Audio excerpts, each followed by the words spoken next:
She was 8 years old, wearing a little pink backpack with a unicorn on it, the one my mom had bought her. I found her standing alone at the boarding gate, crying quietly. They'd left her there. My parents, my sister, her perfect family, all of them boarded first class and left my daughter behind. Then came the message. We all voted that she should stay. That was it.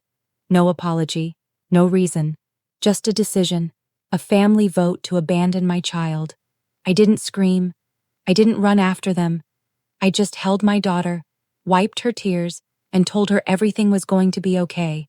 Because right then, something inside me clicked, sharp, cold, and painfully clear. I'd spent my whole life begging for love from people who treated cruelty like a family tradition. It had always been there, just smaller. My sister Lena was the golden one. Private schools, piano lessons, new cars. I was the responsible one, the one who understood when they couldn't afford my tuition but somehow managed to fund her trip to Paris. I forgave it all, even when they mocked my husband for not being successful enough, even when they called my daughter too sensitive. But leaving her at an airport? That wasn't family drama. That was war.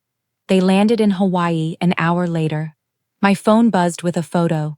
Lena's kids laughing by the pool, my parents smiling, and in the corner of the shot, I saw it.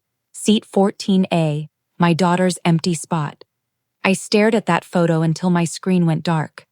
Then I started planning. Not out of anger, out of clarity. I'd been the one keeping their lives together. Dad's taxes, Mom's medications, Lena's business finances, they depended on me completely. And that dependence? That was the rope I was finally going to pull. My first move was quiet. I closed the family credit card I'd been paying off for them. Then I switched my father's accounts from autopay to manual. Within days, the bills started piling up. Lena texted first. Mom's freaking out. Did you forget to pay the property tax? I replied. Must have slipped through. Been busy taking care of my daughter. The one you left behind.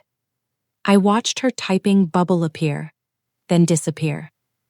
The next move was silence. I stopped answering calls, stopped replying to their "let's talk" messages. Then I sent my dad an email. Effective immediately, I'll no longer manage your accounts or handle your taxes. Please contact your accountant. But he didn't have one. I was the accountant. By day 3, Lena's wellness brand started to crumble. The vendor she'd hired through my contacts called, asking about overdue payments. I politely told them that the company was now entirely under Lena's control. By day 5, my parents' utilities were shut off, their home insurance expired, their car lease defaulted. The whole family empire, built on my quiet labor, fell apart in less than a week. They thought I needed them. They forgot I was the foundation holding them up. On day 7, they showed up at my door, all 3 of them. My father looked 10 years older. My mother's hands trembled. Lena spoke first, her voice shaky. This isn't you, she said. You're punishing everyone for a misunderstanding.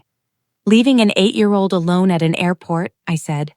That wasn't a misunderstanding. That was a message. I just replied in the same language.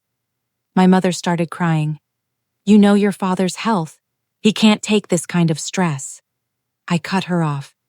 You mean the stress of losing control? Lena's voice broke. You're acting like a monster. I stepped closer, calm and steady. A monster? No, I'm just what you made me. The daughter who always fixed things finally stopped. The silence that followed was heavy, pure and still.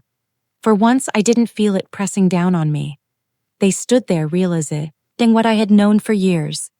That love without respect isn't love at all. It's just manipulation dressed up as family. I told them the truth then, clean and simple.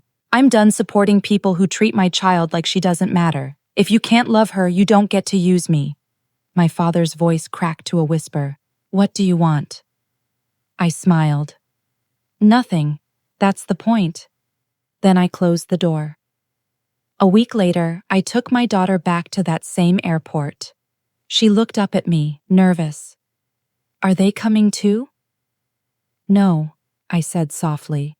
It's just us now. We boarded together, She pressed her face against the window as the plane lifted through the clouds glowing orange beneath us. She smiled, really smiled. And in that moment, I finally understood something simple and painfully beautiful.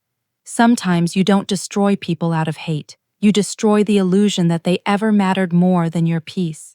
They left my daughter behind, so I left them exactly where they belonged, behind us.